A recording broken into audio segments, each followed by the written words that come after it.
Alright, here's the first look in the daytime of the January 5th snowstorm.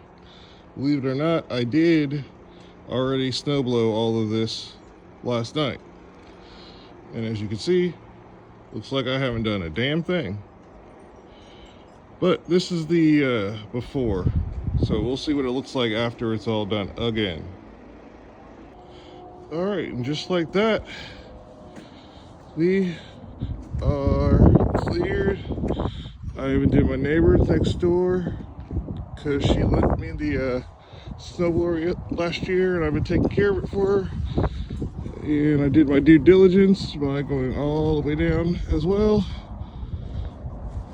So yeah, there you go.